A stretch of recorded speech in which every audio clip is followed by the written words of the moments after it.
मैं पढ़ाना छोड़ दूं ऐसा हो नहीं सकता, तुम पढ़ना छोड़ दो ऐसा मैं होने नहीं दूंगा। इसलिए मैं फिर से एक नई वीडियो के साथ आ गया हूं। बच्चों, मैं Ajit sir, math academy by Ajit sir के यूट्यूब चैनल में मैं मोस्ट वेलकम करता हूं। तो बिना देर किए हम लोग पढ़ाई लिखाई स्टार्ट करते हैं। स्टूडेंट, हम लोग पढ़ क्या रहे थे? तो हम लोग पढ़ रहे थे डिटर्मिनांट, और डिटर्मिनांट का इंट्रोडक्शन पढ़ा, डेफिनेशन पढ़ा, और डिटर्मिनांट में कितने ऑर्डर तक के वैल्यू को निकालना है और कैसे निकालना है, ये सारा पढ़ा। और इस पर कुछ क्वेश्चंस हम लोगों ने पढ़ा था, और एनसीईआरटी के अकॉर्डिंग आप उसे 4.1 एक्सरसाइज देख सकते हो। ठीक है, तो चलिए, और हम लोग कुछ प्रॉब्लम किया था और कुछ रह गया था, उसी को कंटिन्यू करते हुए हम लोग कुछ और प्रॉब्लम बनाते हैं। और फिर हम लोग जो आज सबसे इंपॉर्टेंट चीज़ पढ़ेंगे वो है प्रॉपर्टीज ऑफ डिटर्मिनांट। तो चलिए कुछ प्रॉब्लम हम लोग लेते हैं।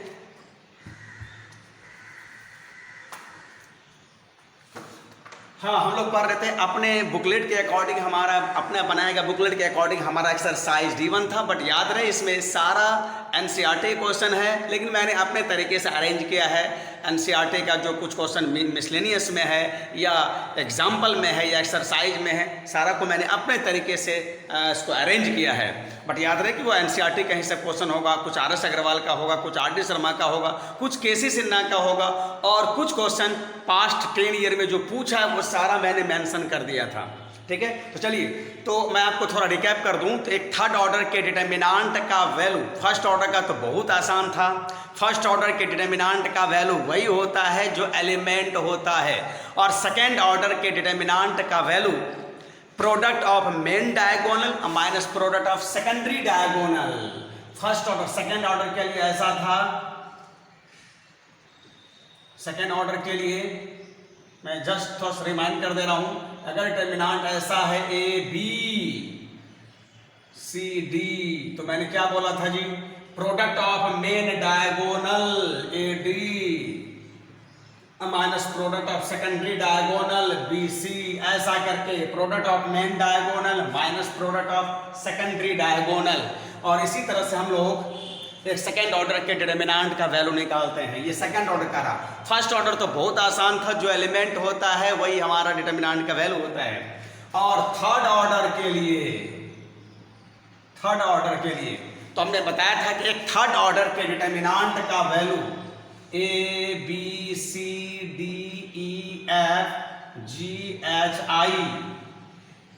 और थोड़ा सा मैं रिमाइंड कर दे रहा हूं कि एक थर्ड ऑर्डर के डिटर्मिनांट का वैल्यू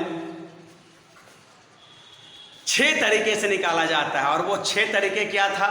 तो 3 रो के चलते 3 तरीका, और 3 कॉलम के चलते 3 तरीका। और एक्चुअली इसमें करते क्या थे? तो हम लोग रो वाइज या कॉलम वाइज उसे सेकेंड ऑर्डर के डिटर्मिनांट में बदलते थे।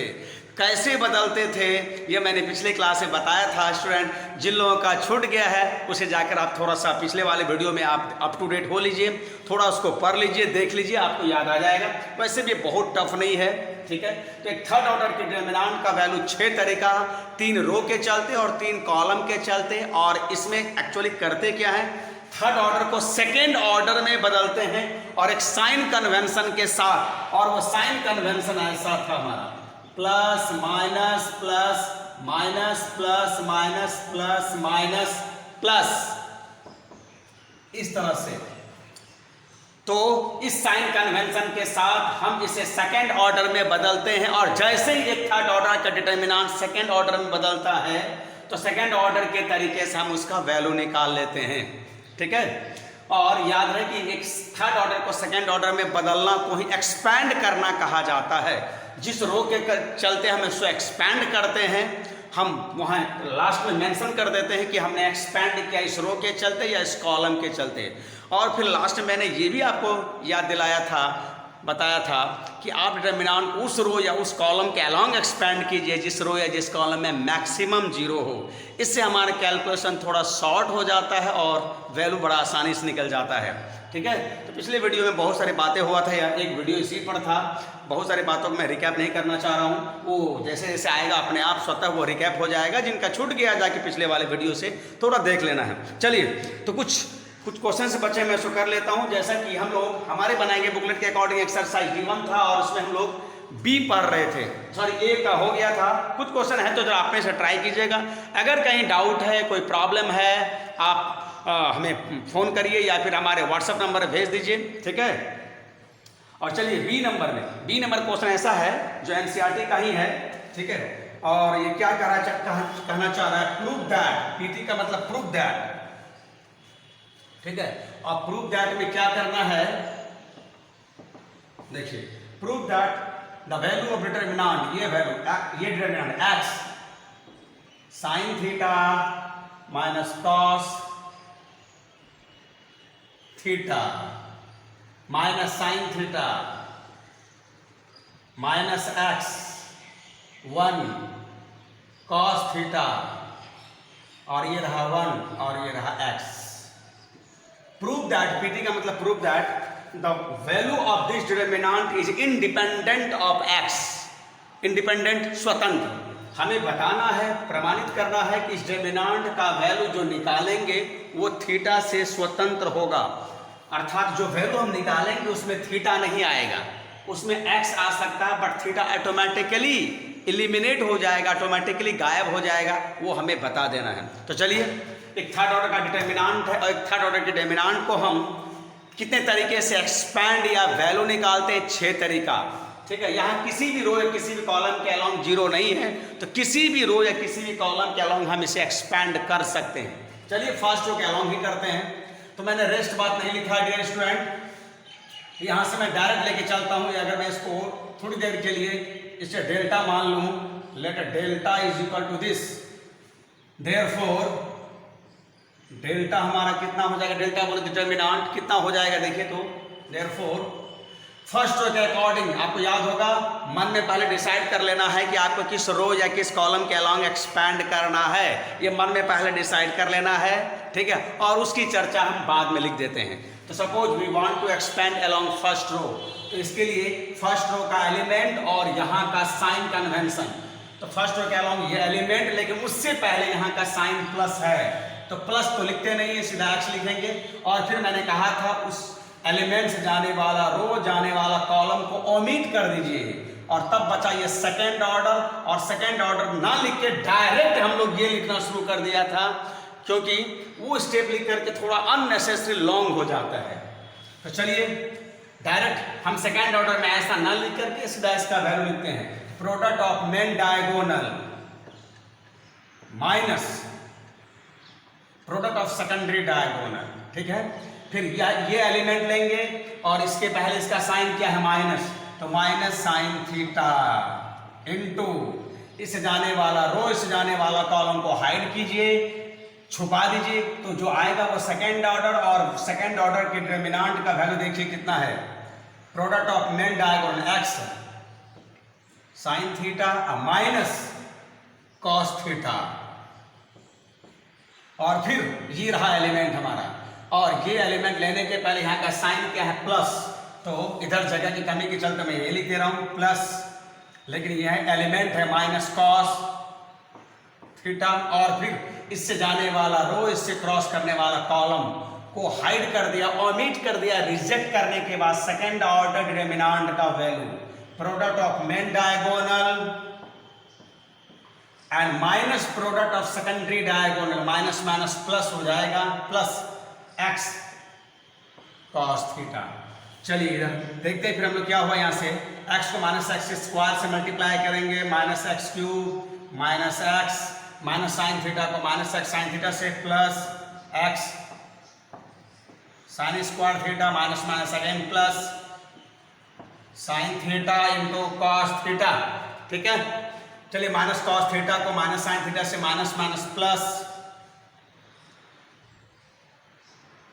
Sine theta into cos theta, ठीक है। और फिर यहाँ से minus cos theta into x cos theta, तो हो जाएगा ये minus x cos square theta, ठीक है। देखिए शायद क्वेश्चन मैंने कुछ गलत प्रिंट किया है, very sorry, it should B positive, ये पॉजिटिव होना चाहिए, ये पॉजिटिव होगा, तो क्वेश्चन में थोड़ा सा एरर आ गया। हाँ ठड़ी देखिए, तो चूंकि ये प्लस है, अब ये देखिए यहाँ से गलती है, ये माइनस नहीं प्लस है, कॉस थीटा है,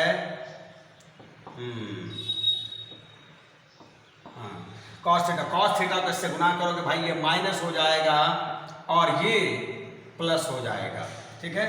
तो हमने किसके अलोंग एक्सपेंड किया, यहीं पर लिख देना था, एक्सपेंडिंग अलोंग, ये लिख देना है, इसी एक्सपेंडिंग, विस्तार करना, एक्सपेंडिंग अलोंग R1, ठीक है। और अब यहां से देखिए तो कितना हो रहा है, x sine square theta x cos square theta, ये हैज गॉन, और ये यहां से कॉमन ले लेंगे, minus x cube minus x, और इस दोनों से एक्स कॉमन है, यहां से हो गया x sine square theta cos square theta, और फिर minus x cube minus x, और ये तो सब लोग जानते हो, इसके बारे में क्या बोलना है, this is 1 into x has gone, finally we got minus x cube.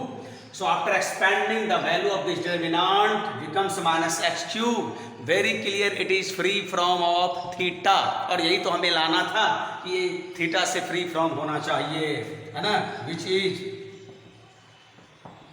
independent, लिख देंगे, जिस स्टाइल से क्वेश्चन पूछा है उसी स्टाइल से आंसरिंग करना है, which is independent of theta, hence proved, अतः साबित हो गया, hence proved, ठीक है।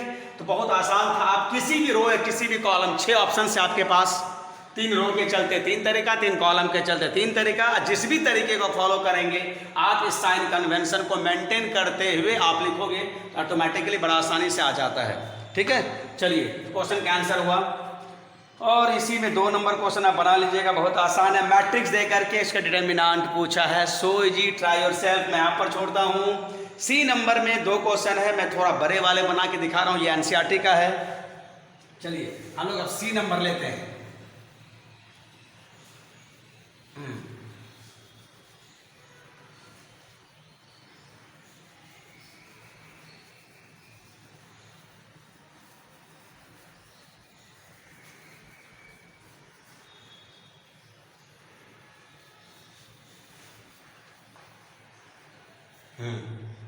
देखिए सी नंबर क्वेश्चन क्या कह रहा है तो एनसीईआरटी के ही अकॉर्डिंग आपको एक मैट्रिक्स दिया है, then we are to show, देखिए आपको ऐसा दिया सी नंबर का 2 नंबर,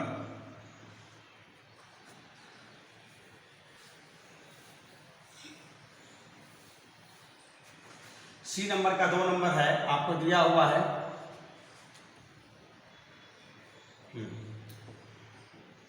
गिवन, ये गिवन, इफ है, इफ का मतलब तो गिवन होता है, गिवन ए, मैट्रिक्स दिया हुआ है आपको ऐसा करके 1 0 1 0 1 2 0 0 4, ये रहा, ठीक है। देन सो दैट क्या दिखाना है, देखिए ST का मतलब so that determinant of 3A is equal to 27 times of determinant of A, determinant of matrix A, ऐसा हमें दिखा देना है स्टूडेंट। देख लो एक मैट्रिक्स दिया हुआ है और हमें दिखा देना है उस मैट्रिक्स का 3 टाइम्स का डिटर्मिनेंट, उस मैट्रिक्स के 3 टाइम्स का डिटर्मिनेंट उसी मैट्रिक्स के डिटर्मिनेंट का 27 टाइम्स होगा। बाद में प्रॉपर्टी से भी आता है, ठीक है, तो हम लोग प्रॉपर्टी में जाके इसको देखेंगे, पहले हम लोग इसको ऐसे ही प्रूव करते हैं जैसे जिस स्टाइल से क्वेश्चन पूछा उसी स्टाइल से हम लोग देखेंगे, है ना। चलिए तो पहले यहाँ LHS लेते हैं जी, for the LHS first we have to find 3A, पहले हमें 3A चाहिए ना, तो हियर 3A 1 0 1 0 1 2 0 0 4। हाँ स्टूडेंट याद करो ये मैट्रिक्स है और उसके आगे कोई नंबर है, तो थोड़ा याद कीजिए, अपने माइंड को थोड़ा पीछे ले चलिए और याद कीजिए जब किसी मैट्रिक्स को किसी नंबर से गुना करते हैं तो उसे मैट्रिक्स का स्केलर प्रोडक्ट कहा जाता था, और कैसे हम उसमें मल्टीप्लाई करते थे, तो मैट्रिक्स के एवरी एलिमेंट को उस स्केलर से मल्टीप्लाई करते थे। तो for finding LHS first we have to find 3A, तो चलिए 3A निकालने के लिए हम मैट्रिक्स A के एवरी एलिमेंट को 3 से मल्टीप्लाई करेंगे, therefore our matrix will be 3 0 3 0 3 6 0 0 12, ये रहा हमारा मैट्रिक्स। और अब LHS के लिए हम लोगों ने लगभग ये निकाला है, अब इसका डिटरमिनेंट लेंगे। सो नाउ LHS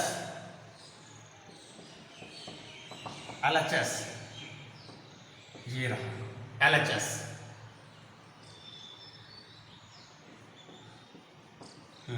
देखते हैं, ध्यान दीजिएगा, बिग ब्रैकेट या स्मॉल ब्रैकेट से मैट्रिक्स को इनक्लोज करते हैं और दो वर्टिकल लाइन से डिटरमिनेंट को हम इनक्लोज करते हैं। 3 0 3 0 3 6 0 0 12। चलिए, हमने कहा था उस रो या उस कॉलम के अलावा एक्सपैंड करिए जिस रो या जिस कॉलम में मैक्सिमम जीरो हो। तो फर्स्ट रो में 1 0 है, सेकेंड रो में 1 0 है और थर्ड रो में 2 0 है। तो थर्ड रो के अलॉन्ग एक्सपेंड करने से ज़्यादा इजी होगा, जल्दी हमारा वैल्यू निकलेगा। या नहीं तो फर्स्ट कॉलम के अलॉन्ग भी एक्सपेंड कर सकते हैं क्योंकि इसमें 2 0 है। तो चलिए फर्स्ट कॉलम के अलॉन्ग ही करते हैं, ठीक है। तो फर्स्ट कॉलम के अलॉन्ग करें, मन में पहले डिसाइड कर लेना है, जब भी थर्ड ऑर्डर का डिटरमिनेंट का वैल्यू निकालना हो या एक्सपेंड करना हो, पहले देखिए कि आप किस रो किस कॉलम में के अकॉर्डिंग निकालना चाह रहे हैं और ये मन में पहले डिसाइड कर लीजिए। तो सपोज हम फर्स्ट कॉलम के अलॉन्ग निकालना चाह रहे हैं, तो यहाँ का एलिमेंट और यहाँ से जाने वाला का साइन क्या है, प्लस।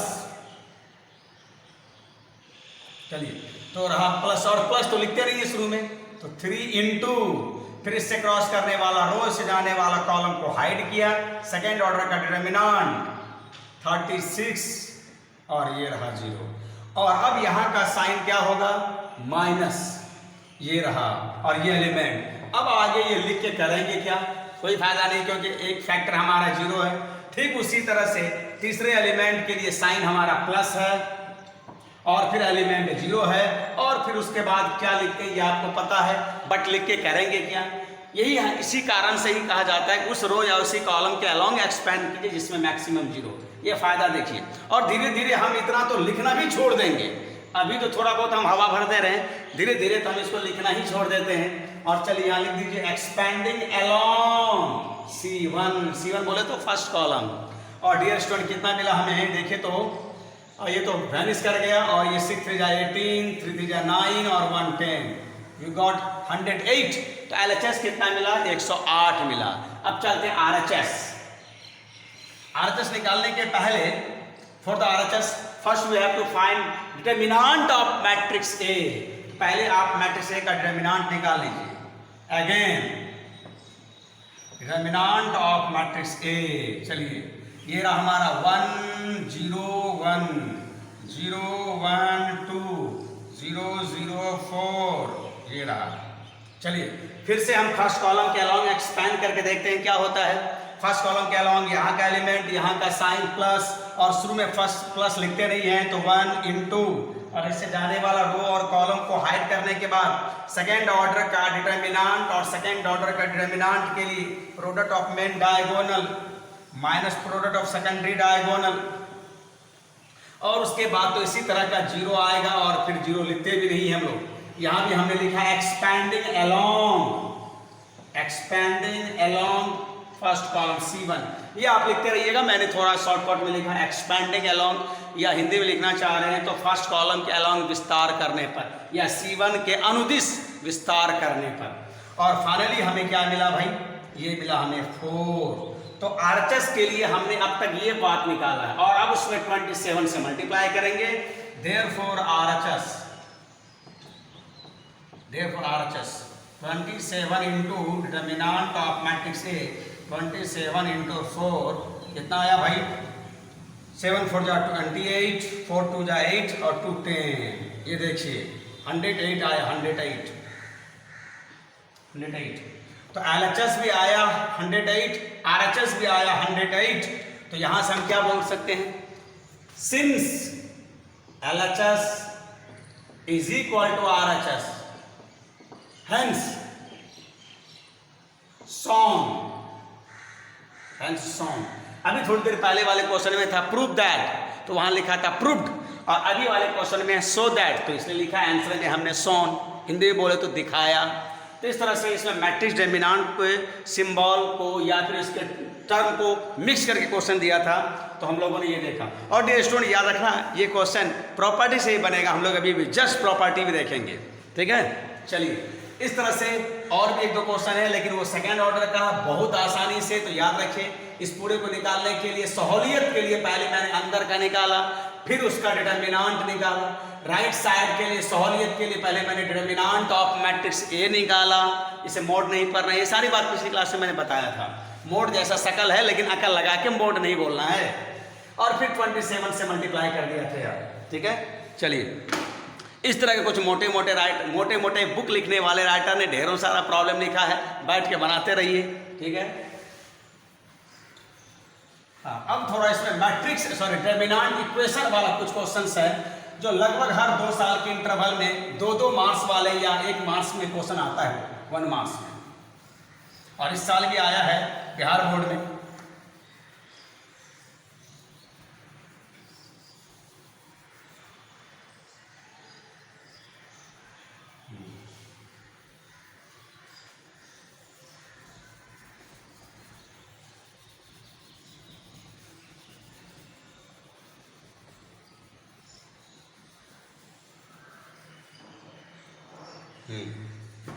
देखिए, हाँ थोड़ा सा डिटर्मिनेंट्स इक्वेशन से संबंधित है हमारा। डी नंबर में हमारा क्वेश्चन 6 क्वेश्चन है इसमें। 1 नंबर जो 2014 में पूछा है, 2 नंबर नहीं पूछा है, 3 नंबर भी नहीं पूछा है, 4 नंबर पूछा है। कोई एक में क्वेश्चन बना देना, बहुत आसान क्वेश्चन होता है। चलिए मैं थोड़ा ये 4 नंबर बना दे रहा हूँ। 4 नंबर जो इस साल पूछा है, ये एकदम गर्मा गर्म क्वेश्चन है। 2020 में पूछा है बिहार बोर्ड ने, 2020 के 2 मार्क्स से पूछा है। डी नंबर का 4 नंबर भाई, देखो डी नंबर का 4 नंबर क्या पूछा है, find the value of x if. ऐसा इफ का मतलब तो होता ही गिवन, ऐसा करके दिया हुआ आपको 2 determinant 3x x1 is equal to 3 2 4 1। हाँ स्टूडेंट, ये डिटर्मिनेंट है, मैट्रिक्स नहीं है। मैट्रिक्स का सिंबल से तो पता चल जाता है, लेकिन कई बार हम थोड़ा कंफ्यूज कर जाते हैं। Sorry very sorry. देखो मैं जो बताना चाह रहा हूँ वही मैं खुद कंफ्यूज कर रहा था, ठीक है। तो कई बार हम इसे मैट्रिक्स की तरह सोच लेते हैं, और जब 2 मैट्रिक्स बराबर होता है तो हम उसके करस्पॉन्डिंग एलिमेंट को इक्वेट करके एक्स वाई या अननोन निकालते थे। ऐसा हम लोगों ने किया भी है। तो थोड़ा सा आपको सावधान रहना है कि यह मैट्रिक्स नहीं है, इसलिए आप करस्पॉन्डिंग एलिमेंट को इक्वेट नहीं करोगे। यहाँ यही थोड़ा गड़बड़ होता है, इसलिए ये शॉर्ट क्वेश्चन में देता है कि स्टूडेंट x बराबर 2 लिख दे, बस हो जाए, ठीक है। तो यहाँ पर थोड़ा एकदम सावधान रहना है, अलर्ट रहना है कि this is not matrix, so we have not to equate, we have to solve both side since it is a determinant and determinant has value. तो देखो स्टूडेंट, इसको क्या करेंगे हम, सेकेंड ऑर्डर का डिटर्मिनेंट है product of main diagonal 3 into 1 will be 3, product of secondary diagonal right side आ जाइए। Similarly product of main diagonal minus product of secondary diagonal 3 has gone, minus x square is equal to 8, sorry minus 8 from both side, minus has gone and x will be plus minus square root of 8 and its square root will be plus minus 2 root 2. This is the value of x. तो यहाँ पर आप कभी equate नहीं करोगे कि x is equal to 2, x is equal to 4, दो value तो यहाँ भी आया, लेकिन ये कुछ और आया। यहाँ से अगर इक्वेट करके x is equal to 2, x is equal to 4 लाओगे तो ये भयानक गड़बड़ी होगा, है ना। और ऐसा कई बार स्टूडेंट्स को गड़बड़ कर देता है यार, मैट्रिक्स समझ करके, ठीक है। और मैट्रिक्स में इक्वेट करते हैं, यहाँ इक्वेट नहीं करना है। इसी तरह का कुछ और भी क्वेश्चन है, कहीं कहीं 2 अननोन है, जैसा कि इसके बाद वाले 6 नंबर क्वेश्चन में है जो 2018 के बिहार बोर्ड में पूछा है ना। ऐसा करके है, आप ट्राई करोगे मेरे ख्याल से बहुत आसानी से बन जाएगा। 6 नंबर है, सिर्फ मैं लिख दे रहा हूँ, इसमें 2 अननोन है, ऐसा करके दिया हुआ है।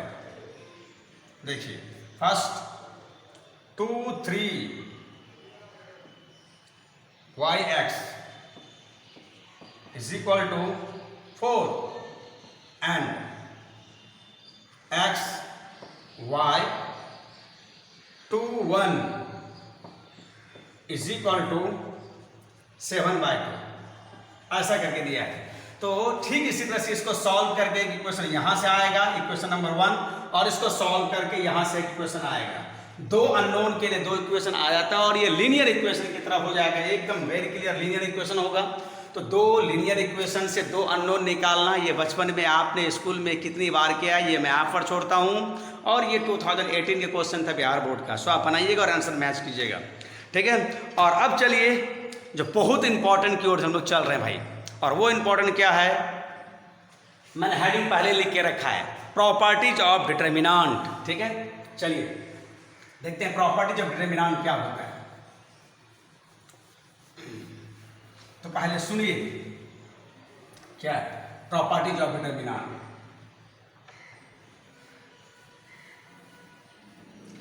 बस आपको ध्यान से अब सुनना है प्रॉपर्टीज ऑफ डिटरमिनेंट क्या होता है। हेडिंग से ही क्लियर है कि डिटरमिनेंट के गुण ये किससे आया है, तो सुनिए जरा सा। मैं इसके पहले मैं बता दूं, एक थर्ड ऑर्डर का डिटरमिनेंट का वैल्यू निकालने के लिए हम एक्सपेंड करते हैं, और एक्सपेंड करने के लिए 6 तरीका है। बट जब यह नंबर ना हो, थोड़ा थ्योरेटिकल टाइप का प्रॉब्लम हो, सिंबल में हमारा एलिमेंट हो, ये नंबर ना हो करके फंक्शन के टर्म में हो या लेटर के टर्म में हो, और उसका वैल्यू निकालना हो, या मोस्टली क्वेश्चन, पहले आप इसका बैकग्राउंड देखिए, प्रॉपर्टी ऑफ डिटरमिनेंट क्यों लाया गया। और स्टूडेंट याद रखना है, मैट्रिक्स की तरह डिटरमिनेंट का कोई जोड़ घटा नहीं होता है, इसका कोई अपना अलजेब्रा नहीं होता है, ठीक है। इसलिए डिटरमिनेंट को हम जोड़ेंगे नहीं, घटाएंगे नहीं, और डिटरमिनेंट को स्केलर के साथ गुना नहीं होता है। हाँ, डिटरमिनेंट का डिटरमिनेंट के साथ गुना होता है, वो भी हमारे सिलेबस से बियॉन्ड है। तो आपको मैं ये बता रहा हूँ कि प्रॉपर्टी क्यों लाया गया। तो देखो कि यहाँ पर प्रॉब्लम जो हम लोग बनाएंगे, डिटरमिनेंट का वैल्यू दिया रहता है, एक्चुअली यहाँ पर वैल्यू दिया रहेगा, और वो वैल्यू नंबर में कम लेटर में रहेगा, ABC, XYZ, alpha beta gamma PQR, ये सब में रहेगा। डिटरमिनेंट का वैल्यू दिया रहता है, और मोस्टली क्वेश्चन में आपको कहेगा कि आप प्रूव करिए। तो आप एक्सपेंड करके यहाँ तक पहुँचोगे राइट साइड, बहुत समय लगेगा, और संभवतः कई बार ऐसा भी होता है कि वहाँ तक हम नहीं भी पहुँच पाते। तो ध्यान सुनिएगा, ये प्रॉपर्टी क्यों लाया गया है। मोस्टली क्वेश्चन में आपको क्वेश्चन का आंसर दिया रहता है, और तब ऐसे में आपको कहेगा प्रूव दैट डिटरमिनेंट का वैल्यू निकालने वाले, इवेल्युएट करने वाला प्रॉब्लम कम होगा। 70% प्रॉब्लम आपका ऐसा होगा कि वैल्यू दिया हुआ रहेगा, बस आपको उसे प्रूव करना है, शो करना है। तो आप जो प्रीवियस मेथड जो आप देखा कि थर्ड ऑर्डर का डिटरमिनेंट, और दूसरी बात यहाँ मैक्सिमम क्वेश्चन आपका थर्ड ऑर्डर का ही होगा। तो एक थर्ड ऑर्डर का डिटरमिनेंट का वैल्यू देकर के उसे अगर प्रूव करने के लिए कहे, तो एक्सपेंड करके अगर प्रूव करोगे तो ये टाइम कंज्यूमिंग होगा, टाइम टेकिंग होगा, और लॉन्ग होगा, और कई टाइम्स तो ऐसा होगा कि आप शायद RHS तक पहुंच भी नहीं पाओगे, और कई बार पहुंचोगे तो वेरी लॉन्ग वे में टाइम कंज्यूम हो जाएगा, टाइम टेकिंग हो जाएगा। तो ऐसे में प्रॉपर्टीज को डेवलप किया गया, और तब इसका मकसद क्या रहा होगा, बस हमारे समय को थोड़ा कम कर देगा, हमारी लेंथीनेस को थोड़ा शॉर्ट में बदल देगा। इसका मतलब एकदम हमारे बहुत सारी परेशानियों को ये दूर करेगा। प्रॉपर्टीज ऑफ डिटरमिनेंट, जो टाइम टेकिंग होगा, टाइम कंज्यूमिंग होगा, वो टाइम से भी बदल जाएगा, जो लॉन्ग में होगा वो शॉर्ट में बदल जाएगा, है ना। और जहाँ लॉन्ग होगा वहाँ ऑटोमेटिकली थोड़ा गड़बड़ होने का चांसेस भी ज़्यादा होता है, तो हमारे कुछ स्टेप्स को भी ये कम कर देगा। तो देयरफॉर डिटरमिनेंट के प्रॉपर्टीज का डेवलपमेंट किया गया, और ये रहा इसका मकसद, ठीक है। सीधे वे में अगर हम निकालना चाहें तो ये टाइम कंज्यूमिंग होगा और ये लॉन्ग हो जाएगा, और हम प्रॉपर्टी लगाएंगे तो टाइम सेविंग होगा और शॉर्ट होगा, ठीक है, और गलती होने का चांसेस कम होगा। और अब प्रॉपर्टी में कुछ राइटर ने कुछ अलग अलग प्रॉपर्टी दिया है, जैसे कि कैसे एकदम NCERT से अगर शुरू करूँ तो NCERT में मात्र 6 प्रॉपर्टी दिया है। RS अग्रवाल लगभग 8 प्रॉपर्टी दिया है, RS अग्रवाल 8 प्रॉपर्टी दिया है, और KC सिन्हा और RS अग्रवाल 10 प्रॉपर्टी दिया है, और RD शर्मा 11 प्रॉपर्टी दे दिया है, RP सिंह भी लगभग वही 8 प्रॉपर्टी दे दिया है ना। और मैंने मिला जुला के देखा कि 7 प्रॉपर्टी ही सफिशिएंट है। NCERT मात्र 6 प्रॉपर्टी दी है, और किसी ने तो 8, 10, किसी ने 11 प्रॉपर्टी दिया है, और किसी ने तो प्रॉब्लम को ही प्रॉपर्टी बना दिया है, कुछ रिजल्ट को ही प्रॉपर्टी बना दिया है, और RS अग्रवाल तो उसको थ्योरम में स्टाइल में लिखता है। तो NCERT प्रॉपर्टीज में लिखते हैं, और ये 6 या 7 प्रॉपर्टी ही से आपका सारा बोर्ड से लेकर JEE मेंस यहाँ तक एडवांस तक का भी प्रॉब्लम बन जाएगा, ठीक है। तो क्या है 6 प्रॉपर्टी, देखिए चलिए, तो याद रखना प्रॉपर्टी का इन्वेंशन, प्रॉपर्टी क्यों लाया गया, इसके पीछे मकसद यही था कि शॉर्ट को लॉन्ग करना, लॉन्ग को शॉर्ट करना और टाइम टेकिंग, टाइम कंज्यूमिंग को टाइम सेविंग में बदलना, और हमारी बहुत सारी परेशानियों को भी वो दूर करता है। जैसे स्टेप्स भी हमारा कम हो जाएगा, टाइम कम लगेगा तो हमारे स्टेप्स भी कम होगा, है ना, और हमारे गलती होने की संभावना भी कम हो जाएगा। तो चलिए पहला प्रॉपर्टी देखते हैं, प्रॉपर्टी 1 क्या है। प्रॉपर्टी 1 तो सुनिएगा ध्यान से, बोलता है, और मैं कुछ एग्जाम्पल के साथ भी कर दूंगा, ठीक है। देखिए पहला प्रॉपर्टी बोलता है कि डिटर्मिनेंट का वैल्यू 0 होता है या डिटर्मिनेंट का वैल्यू 0 होगा यदि कोई एक रो या कोई एक कॉलम का सारा एलिमेंट 0 हो। The value of determinant is 0 if all the element of either 1 रो और 1 कॉलम आर 0। डिटर्मिनेंट का वैल्यू 0 होता है यदि कोई एक रो या कोई एक कॉलम का, यदि कोई एक रो या कोई एक कॉलम का सारा एलिमेंट 0 हो, ठीक है। जैसे देखिए तो प्रॉपर्टी 1 में अगर मैं ऐसा कहूँ, मैं भाषा लिख नहीं रहा हूँ और लिखाऊंगा भी नहीं, मैंने सारी बात अपने बुकलेट में लिख दिया है भाई। ये रहा हमारा बुकलेट, मैंने सारी बात इसमें बुकलेट में लिख दी। ये 12 का बुकलेट है और मैं इसके बारे में थोड़ा अपने जो हमारे व्हाट्सएप ग्रुप से जुड़े हो मैं उसको भेज दिया हूँ, या जिसको नहीं, जिसको चाहिए वो कॉन्टैक्ट कीजिए, हमसे बोलिए, मैं आपको व्हाट्सएप ग्रुप में भेज दूँगा, या फिर सभी वीडियो लिंक में दिया गया है, आप उसको इसका प्रिंट आउट निकाल लीजिए, ये सारा बात लिखा हुआ है इसमें, ठीक है। और बेसिकली मैं यहाँ समझा रहा हूँ, लिखाऊंगा तो बहुत समय लगेगा। तो फर्स्ट प्रॉपर्टी, डिटर्मिनेंट का वैल्यू 0 होता है अगर कोई एक रो या कोई एक कॉलम का सारा एलिमेंट 0 हो। जैसे कि देखिए ABCDEF 0 0 0, बस इस डिटर्मिनेंट का वैल्यू बिना कुछ एक्सपैंड किए आप सीधा बोल सकते हो कि ये 0 हो जाएगा। और अगर आप किसी रो R1 के अलोंग R2 या R3 के अलोंग, आप R3 के ही अलोंग एक्सपेंड करके देखिए ना, ये सारा एलिमेंट 0 है तो ऑटोमेटिकली 0 हो जाएगा। तो यहाँ बिना एक्सपैंड किए हम इसे एक प्रॉपर्टी के तौर पर हम यूज करेंगे कि डिटर्मिनेंट का वैल्यू 0 होता है या होगा अगर कोई एक रो या कोई एक कॉलम का सारा एलिमेंट 0 हो।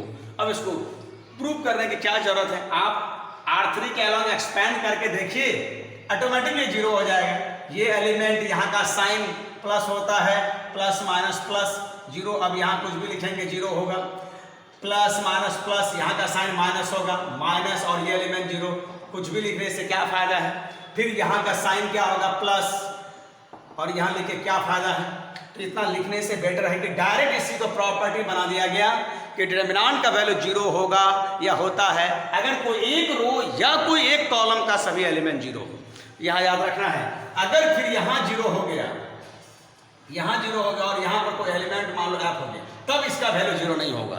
तो याद रखना है, कोई एक रो का सारा एलिमेंट या कोई एक कॉलम का सारा एलिमेंट अगर 0 होता है, then the value determinant will be 0। Note it that, this is the first property. और ये रहा फर्स्ट प्रॉपर्टी, मैं इधर भी लिख दे रहा हूँ, ये रहा फर्स्ट प्रॉपर्टी, ठीक है। थोड़ा थोड़ा मैं चर्चा भी कर दूंगा। ये रहा फर्स्ट प्रॉपर्टी। सेकेंड प्रॉपर्टी में आते हैं हम लोग, चलिए सेकेंड प्रॉपर्टी।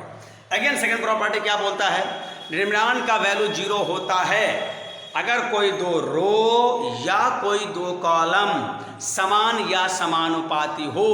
डिटर्मिनेंट का वैल्यू 0 होता है या होगा कोई दो रो या कोई दो कॉलम समान या समानुपाती हो। The value of determinant is 0 और विल बी 0 होता है या होगा if any two rows or any two columns are identical or proportional। Identical और प्रोपोर्शनल, अगर कोई दो रो या कोई दो कॉलम समान या समानुपाती होगा, आइडेंटिकल सेम ही बोल सकते हो, सेम और प्रोपोर्शनल हो, then without expanding we can say the value of determinant is 0 और विल बी 0। ठीक है डियर स्टूडेंट, तो देखो भाई कैसे, तो थोड़ा मैं इसको आपको एक्सप्लेन भी कर दे रहा हूँ। सेकेंड प्रॉपर्टी, ये देखिए ABCDEF ABC। अब इस डिटर्मिनेंट का वैल्यू क्या हो जाएगा, 0 सीधा होगा अकॉर्डिंग टू सेकेंड प्रॉपर्टी, क्योंकि R1 और R3, देखो मैं ये बताया था कि भाई ये फर्स्ट रो है, इसे डिनोट करते हैं R1 से, ये सेकेंड रो है इसे डिनोट करते हैं R2 से, थर्ड रो R3 से, और उसी तरह से first column denoted by C1 C2 C3। तो इस डिटरमिनेंट का वैल्यू 0 होगा या होता है, क्योंकि ये R1 और R3 दोनों समान है, और आप चाहो इसको प्रूव करके देख सकते हो। R1 के अलॉन्ग एक्सपेंड कर दीजिए, बस 2 स्टेप के बाद ये 0 आ जाएगा, या R2 के अलॉन्ग या C1 के अलॉन्ग या C2 या C3 किसी रो किसी कॉलम के अलॉन्ग मैं यहाँ पर छोड़ता हूँ, आप देखिए तुरंत ये 0 हो जाता है। चलिए करके मैं दिखाता हूँ, ये देखिए, चलिए EC माइनस BF, यहाँ का साइन माइनस होता है B, DC माइनस AF, अब यहाँ का sign plus, product of BD minus AE, देखिए करके, ये है भाई EC है, AEC, और यहाँ रहा ABF, BDC, A प्लस हो जाएगा ABF, और यहाँ देखिए अब BCD minus minus plus ACE, ये रहा। अब देखिए कौन कौन कटेगा भाई, BCD, अरे कटा नहीं, कहाँ गड़बड़ हो रहा है, देखिए तो AEC, AEC, AEC minus BF, और फिर B वाला एलिमेंट यहाँ का sign minus DC minus AF, ठीक है, minus, oh very sorry, it should be plus minus, हाँ यार देखो थोड़ा स्लिप मिस्टेक होने के चलते कितना भयानक गलती होता है। BCD has gone, AEC has gone, ABF has gone, finally we got 0। So we can say determinant का वैल्यू 0 होता है अगर कोई 2 रो या कोई 2 कॉलम समान या समानुपाती होता है। हाँ, समानुपाती वाला मैं दिखा रहा हूं भाई, समानुपाती वाला देखिए, अगर ऐसा हो जाए इसी में AK, BK, CK, इसको भी अगर आप एक्सपैंड करोगे तो 0 हो जाएगा। आप करके देखिएगा, मैं आपको छोड़ता हूं। तो अगर कोई 2 रो या कोई 2 कॉलम समान या समानुपाती होगा तो डिटरमिनेंट का वैल्यू 0 होता है, और डायरेक्ट हम इसका वैल्यू 0 लिख देंगे, ठीक है। जैसे एक छोटा सा एग्जाम्पल मैं बोल रहा हूं, 1 2 3 4 5 6, ठीक है। अब मैं देखो यहाँ पर 3 6 9, अब देखो इसका वैल्यू अगर थोड़ा सा ध्यान से देखिएगा तो पता चलेगा ये और ये समानुपाती है, इसका रेशियो, इसका रेशियो, इसका रेशियो देखिए समान हो रहा है, तो R1 और R3 समानुपाती है, देयरफॉर हम सीधा इसका वैल्यू 0 लिख देंगे, है ना। और यहाँ बगल में एक बार जरूर चर्चा कर देंगे, R1 proportional to R3, R1 proportional to R3। हाँ, प्रॉपर्टी की चर्चा नहीं करना कि कौन सा प्रॉपर्टी है, क्योंकि हर राइटर ने अलग अलग सीरियल में प्रॉपर्टी को दिया है। जिसे मैंने एक बोला है, कुछ अदर राइटर ने इसको चौथे प्रॉपर्टी में लिया है। तो बस आप प्रॉपर्टी के बारे में serial wise P1 P2 P3 ऐसा कुछ लिखने की जरूरत नहीं है। अधिक से अधिक आप ऐसा लिख सकते हो बाय प्रॉपर्टी, और ये लिख दीजिए कि ये हुआ तो कैसे हुआ, प्रॉपर्टी से तो हुआ, लेकिन प्रॉपर्टी के अंदर क्या काम हुआ, तो R1 और R3 प्रोपोर्शनल था। और अगर ये बराबर रहता, मान लो ऐसे 4 5 6, ये दोनों बराबर है, तो यहां लिख देंगे R2 is equal to R3। Equal रहेगा तो इस तरह से लिखेंगे, और प्रोपोर्शनल रहेगा तो प्रोपोर्शनल वाला साइन से हम इंडिकेट करके 0 कर देंगे। तो ये रहा हमारा सेकंड प्रॉपर्टी। तो सेकंड प्रॉपर्टी से भी हमें 0 मिलता है, और फर्स्ट प्रॉपर्टी से भी हमें 0 मिला था। ये 2 प्रॉपर्टी ऐसा है जो डिटरमिनेंट के वैल्यू को 0 लाने में मदद करता है, ठीक है। तीसरा प्रॉपर्टी में आइए, तीसरा प्रॉपर्टी भी थोड़ा आसान है, ठीक है। ये सब प्रॉपर्टी थोड़ा कम यूज में आएगा। तीसरा प्रॉपर्टी बोलता है कि डिटरमिनेंट का वैल्यू नहीं बदलता है, ये दो 0 लाने वाला है, ठीक है। ये 0 कैसे आता है, ये 0 कब आएगा, यहाँ का सारा एलिमेंट, कोई एक रो या कोई एक कॉलम का सभी एलिमेंट 0 होगा, तब डिटरमिनेंट का वैल्यू 0 होगा।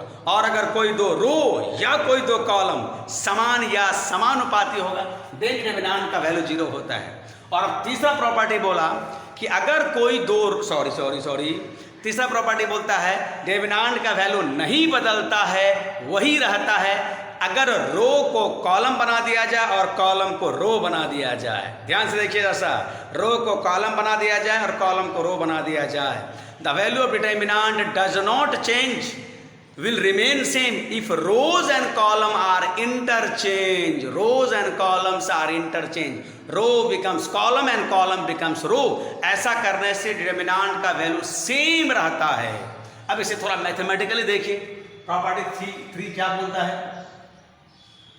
A B C D E F G H I इस डिटर्मिनेंट का वैल्यू आप किसी रो या किसी कॉलम के अलोंग एक्सपेंड करके आप निकालिए, ठीक है? किसी रो या किसी कॉलम के अलोंग एक्सपेंड करके निकालिए। तो देखो अगर ये डेल्टा आया और अब देखिए, अब मैं R1 को C1 बना दे रहा हूं, A B C, और सेकंड कॉलम को, सेकंड रो को second column D E F G H I ऐसा करके, और तब यहां से देखिए इसका वैल्यू भी वही आएगा। आप इसको ऐसे सोचिए ना, देखिए ना, हमने सिर्फ क्या किया, इस डिटर्मिनेंट पे रो को कॉलम बना दिया, और कॉलम अपने आप रो बन जाता है। तो डिटर्मिनेंट का वैल्यू सेम रहता है अगर रो और कॉलम को इंटरचेंज किया जाए। चेंज नहीं, इंटरचेंज वर्ड आएगा तो हमेशा 2 के साथ आता है। अदला बदली करना, हिंदी में बोलते हैं विनिमय करना, एक्सचेंज करना। तो रो बन गया कॉलम, कॉलम बन गया रो। लेकिन ये बदलाव कैसा है? पहला रो पहला कॉलम में जाना चाहिए, दूसरा रो दूसरा कॉलम में, और तीसरा रो तीसरा कॉलम में ही जाना चाहिए। ऐसा नहीं कि दूसरा रो को पहला कॉलम बना देंगे, ऐसा नहीं। जिस रो से आया उसी कॉलम में जाएगा। तो अगर आप इसका वैल्यू R1 के अलोंग निकालते हैं, मान लो थोड़ी देर के लिए जो भी आया उसको मैं डेल्टा बोला, और मैंने कहा कि डिटर्मिनेंट का वैल्यू तो 6 तरीके से निकालते हैं। अब यही डिटर्मिनेंट आप यहाँ देखो C1 के अलोंग निकालोगे तो वही आएगा ही आएगा। या अगर थोड़ा डाउट है तो R1 के अलोंग निकाल के देखिए, यहाँ भी R1 के अलोंग निकाल के देखिए, आपको सेम आएगा। आपको स्टूडेंट याद नहीं आ रहा है कुछ ऐसा देख करके? आपको याद है कि मैं ऐसा एक जगह और क्या करता था? जरा आप अपने माइंड को पीछे ले चलिए। इस तरह का बॉडी लैंग्वेज, और मैं इसको जैकी चंद वाला स्टाइल, जूडो कराटे वाला, कुंफू वाला स्टाइल में बोला करता था, ऐसा मैं पहले भी यूज किया हूँ। कहाँ यूज किया हूँ जरा आप ले चलो। ट्रांसपोज, यस आपने ठीक सोचा यार, ट्रांसपोज में, ठीक है? तो हम इसे ट्रांसपोज के स्टाइल में भी लिख सकते हैं। तो जरा देखिए गौर से, आप देखोगे अगर मैं इसको A मानूं, इसको अंदर वाले को अगर मैं A मानूं, ध्यान देना यार, डिटर्मिनेंट के अंदर वाले में इस तरह का साइन लगा करके, ठीक ब्रैकेट लगा करके अगर मैं A बोलूं तो ये क्या हो जाएगा? ट्रांसपोज ऑफ A हो जाएगा। ध्यान दीजिएगा जरा सा। अब थोड़ा मैं इसको, जैसे ये जो लिखने जा रहा हूं, इसको कुछ राइटर ने अलग प्रॉपर्टी बना दिया है, बात वही है, उसी को अलग प्रॉपर्टी बना के लिख दिया है। तो जरा देखिए, अगर मैं यहाँ पर इस तरह का लगा दूं तो ये हमारा मैट्रिक्स A हो गया, यहाँ पर भी इस तरह का लगा दूं तो हमारा ट्रांसपोज हो गया ये, और ये लगा दो तो ये डिटर्मिनेंट हो गया, और डिटर्मिनेंट में ये बराबर होता है। ध्यान दीजिएगा, जब ऐसा होगा तो ये बराबर नहीं होगा। ध्यान देना यार, ये बराबर नहीं होगा। ये अलग मैट्रिक्स, ये कैसे बराबर होगा? ठीक है, लेकिन जैसे ही हम इसे डिटर्मिनेंट लेंगे तो ये बराबर हो जाएगा। सो नोटेड दैट ये ऑब्जेक्टिव क्वेश्चन में मेनी टाइम्स आया है और आते रहता है। ध्यान दीजिए, इस तीसरे प्रॉपर्टी को हम डिटर्मिनेंट के टर्मिनोलॉजी में बोला। Determinant of matrix A is equal to determinant of their transpose. Determinant of A matrix is equal to determinant of their transpose. ये हुआ इसका मैट्रिक्स वाला स्टाइल। और डिटर्मिनेंट वाला स्टाइल क्या हुआ?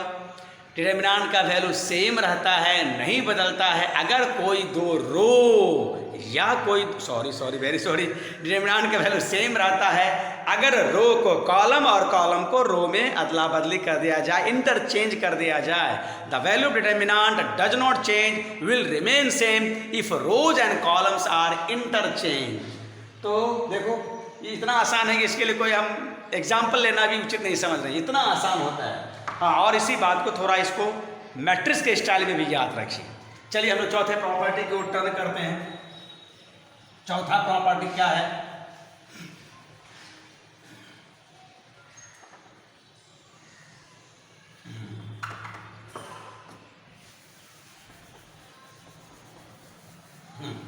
चौथा प्रॉपर्टी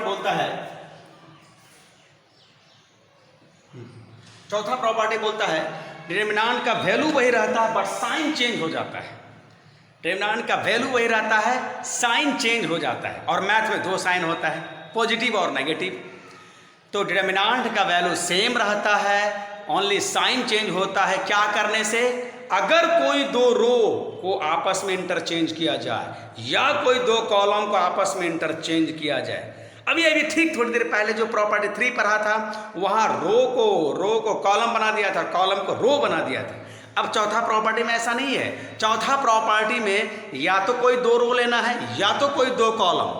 अगर 2 रो ले रहे हो तो ये आपस में अदला बदली होगा, और अगर कोई 2 कॉलम ले रहे हो तो आपस में अदला बदली। तो चौथा प्रॉपर्टी का लैंग्वेज वाला स्टाइल क्या है? चौथा प्रॉपर्टी क्या है हमारा शब्दों में?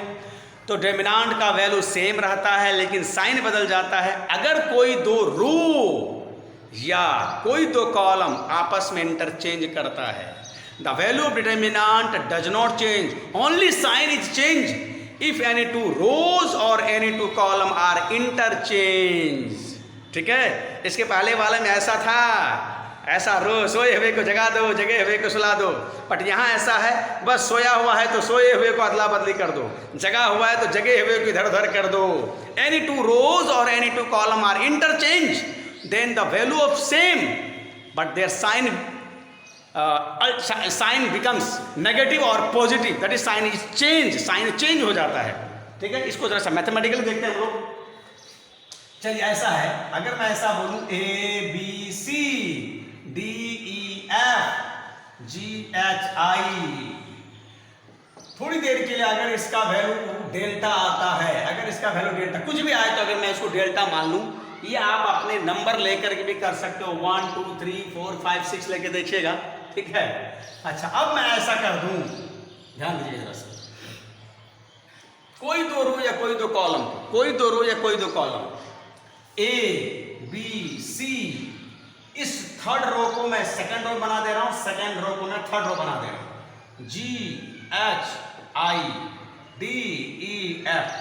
और अब आप इस डिटर्मिनेंट का वैल्यू निकालिए किसी रो या किसी कॉलम के अलोंग। जैसे यहाँ किसी रो किसी कॉलम के अलोंग निकालेंगे तो जो आएगा उसको डेल्टा माना, यहाँ भी कुछ ना कुछ आएगा और देखोगे वो यहाँ वही आएगा जो यहाँ आया, बट वो नेगेटिव के साथ आ जाता है। ठीक है, ध्यान दीजिए जरा से। और इस बात को सिंबॉलिकली थोड़ा साइड में लिखते हैं हम लोग, R2 has interchanged in R3 and R3 has interchanged to R2। इस तरह का साइन का हम यूज करते हैं। और देखिए इसको कैसे लिखा, R2 and R3 are interchange, इस तरह से लिख करके हम वर्बली बोलते हैं R2 and R3 has interchanged। Second row third row में गया, थर्ड रो सेकेंड रो में गया। और जब प्रॉब्लम बनाना हो तो ऐसे बनाते हैं, देखिएगा जरा सा, प्रॉब्लम जब बनाना हो इस तरह से हम बनाते हैं, alpha beta gamma delta theta sine PQR, ऐसा करके थोड़ी देर के लिए मान लीजिए कि सेकेंड कॉलम थर्ड कॉलम को फर्स्ट कॉलम में लाया, फर्स्ट कॉलम को यहाँ ले गया। जब देखिएगा जरा सा, प्रॉब्लम बनाएंगे किस तरह से, इसको कैसे यूज करेंगे मैं वो बता रहा हूँ। भाषा में क्या था, कोई 2 रो या कोई 2 कॉलम को आपस में इंटरचेंज किया जाए तो डिटर्मिनेंट का वैल्यू वही रहेगा बट साइन चेंज हो जाएगा। अगर यहाँ से प्लस आया तो ये माइनस आएगा, और अगर यहाँ से माइनस आता, मान लो यहाँ से -15 आता, -15 तो ये जरूर ये 15 आता, ये अगर 15 आएगा तो ये -15 आएगा। ठीक है, अच्छा थोड़ी देर के लिए अगर फर्स्ट कॉलम को थर्ड कॉलम, थर्ड कॉलम को फर्स्ट कॉलम में, gamma sine R alpha beta theta Q alpha delta P, ऐसा किया। ऐसा करके देखो यहाँ पर क्या करेंगे हम लोग, जब हम प्रॉब्लम में चौथे प्रॉपर्टी का यूज करेंगे किस तरह से करेंगे, बस यहाँ माइनस लगा देंगे, यहाँ माइनस लगा देंगे, क्योंकि इसका वैल्यू तो खुद माइनस आएगा और माइनस माइनस प्लस, इसका वैल्यू अभी के नॉलेज से इसका वैल्यू जो आया, थोड़ी देर के लिए अगर इसका वैल्यू 10 आया है तो इसका वैल्यू -10 आएगा, और उसके आगे माइनस लगा हुआ है, तभी ये माइनस माइनस प्लस मिल करके ऐसा हो जाएगा। तो प्रॉब्लम में हम इस तरह से यूज करेंगे, और बगल में ये चर्चा भी करते चलेंगे कि हमने यहाँ पर बाय प्रॉपर्टी तो लिख देंगे, लेकिन कौन सा प्रॉपर्टी, तो सारे राइटर ने अलग अलग सीरियल वाइज में दिया है, किसी ने 4 बोला, किसी ने 3 बोला, किसी ने सेकेंड बोला, और मेरे अकॉर्डिंग ये प्रॉपर्टी 4 है। ठीक है, और चलिए यहाँ पर लिख देंगे बाय प्रॉपर्टी, और प्रॉपर्टी में क्या किया हमने, C1 and C3 has interchange, C1 और C3 आपस में अदला बदली हुआ है। दिस इज द प्रॉपर्टी 4, ठीक है, प्रॉपर्टी 4 हो गया।